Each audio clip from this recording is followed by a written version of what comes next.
नमस्कार साथियों, स्वागत है आपका राज्य सरकार की क्लास में। देखिए, आज राज्य सरकार के अंतर्गत हम मुख्यमंत्री और उसकी मंत्री परिषद का अध्ययन करेंगे।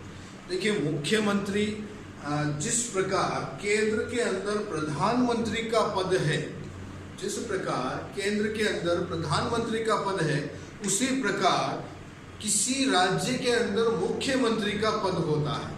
ठीक है। और प्रधानमंत्री के पद की भांति भी मुख्यमंत्री का पद भी एक शक्तिशाली पद होता है, क्योंकि वह राज्य का एक वैधानिक प्रधान होता है। वह राज्य का एक वैधानिक प्रधान होता है, जबकि राज्यपाल संवैधानिक प्रधान होता है। ठीक है। और मुख्यमंत्री राज्य की जो कार्यपालिका शक्ति होती है, वह राज्य की कार्यपालिका शक्ति तो राज्यपाल में निहित होती है, लेकिन उसके नाम से ही वह सारी शक्तियों का प्रयोग करता है। वास्तविक शक्तियों का प्रयोग करता भी मुख्यमंत्री होता है। अब देखिए, मुख्यमंत्री के बारे में हम बात कर लें कि भाई मुख्यमंत्री वास्तविक कार्यपालक होता है, यानी वास्तविक कार्यपालिका शक्ति मुख्यमंत्री के अंदर निहित होती है। और मुख्यमंत्री की नियुक्ति कौन करता है? अभी मैंने आपको एक बार बताया, अभी पिछले वीडियो में बताया कि मुख्यमंत्री की नियुक्ति राज्यपाल करते हैं। मुख्यमंत्री की नियुक्ति राज्यपाल करते हैं, जो सदन में अपना स्पष्ट बहुमत साबित कर देते हैं। उनकी नियुक्ति राष्ट्रपति करते हैं। ऐसे व्यक्ति को मुख्यमंत्री के पद पर राज्यपाल द्वारा बैठाया जाता है। उनकी नियुक्ति राज्यपाल करते हैं। अब देखिए, मंत्री परिषद। देखिए, मुख्यमंत्री अपने साथियों के लिए, अपने सहयोग के लिए एक मंत्री परिषद की आवश्यकता जो होती है उसे पूरी करता है, और वह मंत्री परिषद का निर्माण भी वही करता है, उसका विघटन भी वही करता है, और उन मंत्रियों के मध्य अपने अलग अलग विभागों का आवंटन भी मुख्यमंत्री करता है। और यहाँ वह मुख्यमंत्री राज्यपाल को परामर्श देता है, और राज्यपाल मुख्यमंत्री के परामर्श के आधार पर ही मंत्रियों के विभागों को उनको सौंपता है। मंत्रियों के विभागों का आवंटन राज्यपाल द्वारा होता है, जबकि यहाँ राज्यपाल को परामर्श मुख्यमंत्री देता है। अब देखिए, मंत्री जो होते हैं, मंत्री यदि किसी पद पर किसी मंत्री को बैठा रखा है, किसी विभाग का मंत्री बना रखा है, तो ये जो मंत्री है, ये मंत्री मुख्यमंत्री की इच्छा के अनुसार कार्य करते हैं और उसकी इच्छा पर्यंत ही कार्य करते हैं। मुख्यमंत्री चाहे तो वो मंत्री बदल सकता है, किसी अन्य व्यक्ति को बदलकर मंत्री बना सकता है। मुख्यमंत्री यदि चाहे तो वह अपने मंत्री से, यदि उसे आवश्यकता हुई तो इस्तीफा मांग सकता है, और उसे समय पर उसे बर्खास्त भी कर सकता है। यदि उसके ऊपर किसी तरह का आरोप साबित हो जाता है तो मुख्यमंत्री उसे बर्खास्त भी कर सकता है, और या उससे इस्तीफे की मांग भी मुख्यमंत्री कर सकता है। ठीक है। अब देखिए, ये वैसे मैं बता देता हूँ आपको जरूरत क्यों पड़ती है। भाई, जब सदन के अंदर किसी मंत्री के ऊपर अविश्वास प्रस्ताव लाया जाता है, तो यदि उस मंत्री पर अविश्वास प्रस्ताव साबित हो जाता है, सिद्ध हो जाता है, तो उसके साथ साथ संपूर्ण मंत्री परिषद को भी त्यागपत्र देना पड़ता है। तो ऐसी स्थिति में मुख्यमंत्री चाहे तो उस एक व्यक्ति से, उस मंत्री से इस्तीफे की मांग कर सकता है, या उसे स्वयं भी वो हटा सकता है, बर्खास्त कर सकता है, यदि वह मंत्री उसे इस्तीफा ना दे तो। अब देखिए, मंत्री परिषद की जो बैठकें होती है, उन मंत्री परिषद की बैठकों की तिथि तथा स्थान भी वह स्वयं करता है, और स्थान को तय करता है। उसके बाद उन मंत्री परिषदों की बैठकों की अध्यक्षता भी वह स्वयं करता है, और जो मंत्री परिषद ने जो निर्णय लिए हैं, वो निर्णय के ऊपर अंतिम स्वीकृति भी मुख्यमंत्री की होती है। उन निर्णयों पर अंतिम स्वीकृति भी मुख्यमंत्री की होती है। अब यहाँ मुख्यमंत्री की स्थिति और मजबूत हो जाती है। यदि मुख्यमंत्री अपने पद से त्यागपत्र देना चाहता है, तो मुख्यमंत्री के साथ साथ संपूर्ण मंत्री परिषद का भी त्यागपत्र सम्मिलित हो जाता है। कि मुख्यमंत्री का त्यागपत्र, इट मीन्स संपूर्ण मंत्री परिषद का त्यागपत्र। ठीक। अब देखिए, मुख्यमंत्री और राज्यपाल की बात करें। देखिए, राज्य का जो वास्तविक कार्यपालिका का जो प्रधान होता है वह मुख्यमंत्री होता है, जबकि संवैधानिक कार्यपालिका का प्रधान राज्यपाल होता है। ये मैंने आपको बताया था। अब देखिए, ये जो मुख्यमंत्री होता है यह एक मध्य कड़ी का काम करता है मंत्री परिषद और राज्यपाल के बीच। मंत्री परिषद और राज्यपाल के बीच यह एक योजक कड़ी या संवाद की कड़ी का कार्य भी करता है। अब देखिए, अनुच्छेद 167(1) के अंतर्गत ये कहा गया है कि मुख्यमंत्री उस राज्य से संबंधित जो समस्त सूचनाएं हैं, राज्य से संबंधित समस्त सूचनाएं, इनकी जानकारी समय समय पर राज्यपाल को देता रहेगा। ऐसा अनुच्छेद 167(1) में कहा गया है। 167(2) में कहा गया है, 2 में कहा गया है कि राज्यपाल भी यदि चाहे तो अपने राज्य से संबंधित जो सूचनाएं उसे चाहे तो वह राज्यपाल मुख्यमंत्री से उन सूचनाओं को मांग सकता है, और यहाँ मुख्यमंत्री का कर्तव्य होता है कि वह राज्यपाल को वह सूचनाएं प्रदान करे। ठीक है। अब उसके बाद अनुच्छेद 167(3) ये कहता है कि यदि किसी मंत्री ने कोई निर्णय ले लिया है, लेकिन मंत्री परिषद ने उसके ऊपर विचार नहीं किया। किसी मंत्री ने पर्टिकुलर या तो कोई निर्णय ले लिया है अपने कार्य से संबंधित या अपने योजनाओं से संबंधित कोई निर्णय लिया है, परंतु मंत्री परिषद ने वह निर्णय नहीं लिया या उनके विचार में नहीं रखा गया, तो यहाँ मुख्यमंत्री राज्यपाल के निर्देश पर मंत्री परिषद के विचार को निर्णय हेतु राज्यपाल के सामने रखता है। ठीक है। अब देखिए, मुख्यमंत्री और राज्य विधायिका। देखिए, मुख्यमंत्री जो राज्य के अंदर जो सरकार होती है, वहाँ राज्यपाल बहुमत दल के नेता को आगे बुलाता है, उसे चुनता है मुख्यमंत्री मतलब सरकार बनाने के लिए, और मुख्यमंत्री का यहाँ नियुक्तिकरण राज्यपाल द्वारा होता है। अतः बहुमत दल का नेता भी मुख्यमंत्री होता है। मुख्यमंत्री सत्र को बुलाता है, सत्र के हेतु, जैसे सत्र बुलाने के लिए, सत्र का सत्रावसान करने के लिए या सत्र को भंग करने के लिए राज्यपाल को परामर्श देता है, सलाह देता है। तो यहाँ ये कार्य भी मुख्यमंत्री के अधीन होता है। अब देखिए, मंत्री परिषद की बात करें, राज्य मंत्री परिषद की बात करें, मंत्रियों की श्रेणी क्या होती है, कैसी होती है? देखिए, मंत्रियों की श्रेणी 3 तरह की होती है।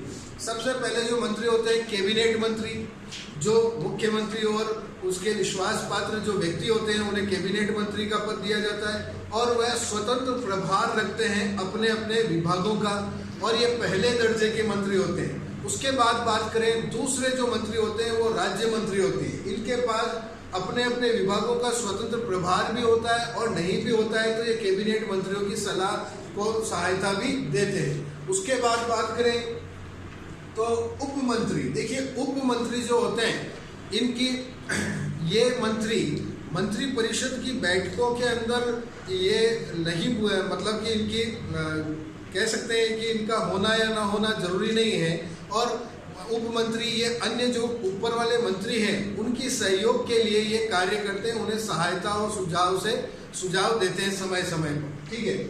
उसके बाद एक नया पद जो आया है संसदीय सचिव। देखिए, संसदीय सचिव की नियुक्ति ये मुख्यमंत्री करते हैं, सीएम द्वारा इनको नियुक्त किया जाता है। जो नए नए राजनीति के क्षेत्र में जो व्यक्ति आते हैं उनको सरकार कुछ जैसे प्रशिक्षण प्रदान करती है सरकारी कामों के लिए, तो ऐसे व्यक्तियों को संसदीय सचिव चुन लिया जाता है, जो उपमंत्री के समकक्ष एक पद की व्यवस्था है। अब देखिए, एक मंत्रियों की श्रेणी के आधार पर एक 91वां संविधान संशोधन हुआ था। उस संविधान संशोधन में ये प्रावधान रखा गया कि विधानसभा के 1/15 भाग या 15% भाग मंत्री नियुक्त किए जा सकते हैं। ठीक है।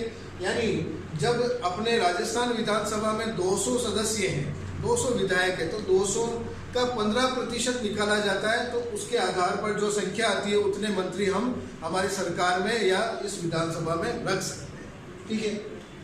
अब हम बात कर लेते हैं मुख्यमंत्री की शक्तियां और कार्य क्या है। देखिए, सबसे बड़ी शक्ति तो वह राज्यपाल को सलाह देता है, और किन मामलों में देता है कि भाई राज्य से संबंधित जो भी कार्य कामकाज है उसके बारे में भी उसको समय समय पर सूचित करता है, सलाह देता है, अपने मंत्रियों के विभागों का आवंटन करवाता है, मंत्रियों को के बारे में वह सलाह देता है कि मंत्रियों को किस तरह से उनका चुनाव होता है या उनको मंत्री बनाना है नहीं बनाना है, मंत्रियों से संबंधित सलाह भी मुख्यमंत्री देता है। और जो मंत्री परिषद की जो बैठकें होती है उनकी अध्यक्षता भी मुख्यमंत्री करता है।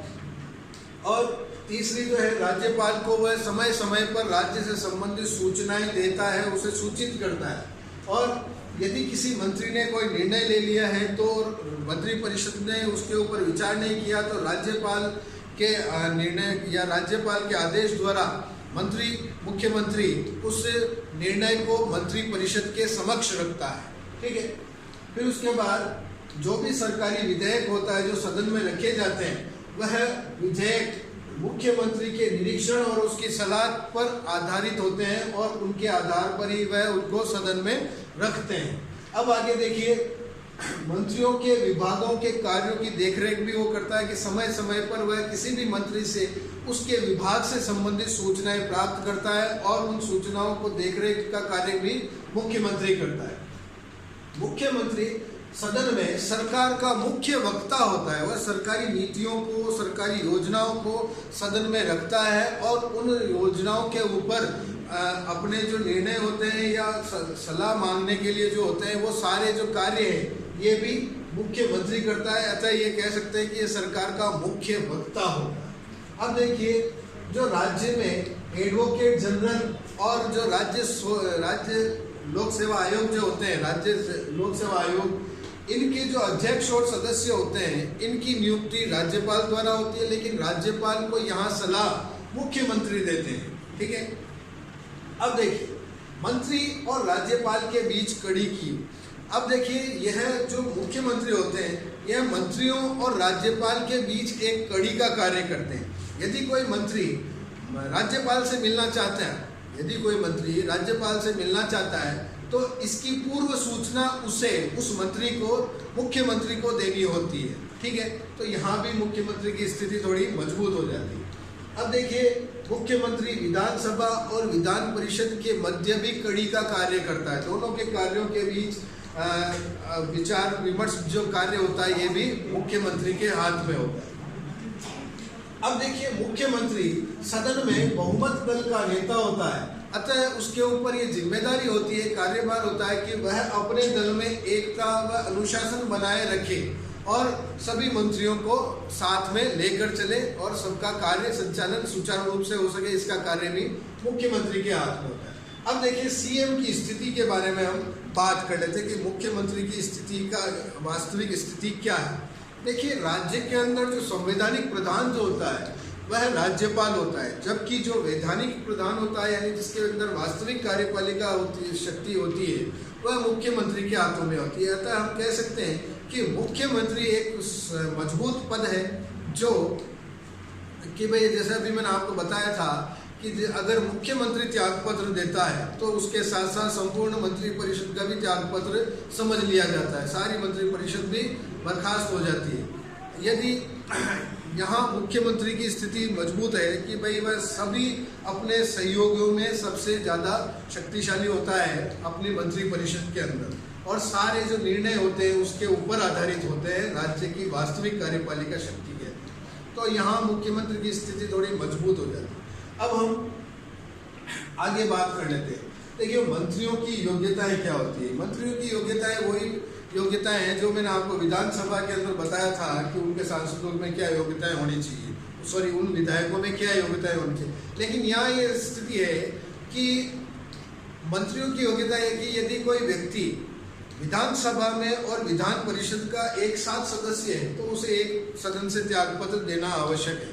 और यदि वह मुख्यमंत्री किसी व्यक्ति को मंत्री पद के लिए बुला लेता है या उसे चुन लेता है, या अगर वह व्यक्ति न तो विधानसभा का या विधान परिषद का सदस्य नहीं है फिर भी वह मंत्री पद के लिए चुन लिया जाता है, तो उसे 6 महीने के अंदर अंदर विधानसभा की सदस्यता लेना आवश्यक हो जाता है।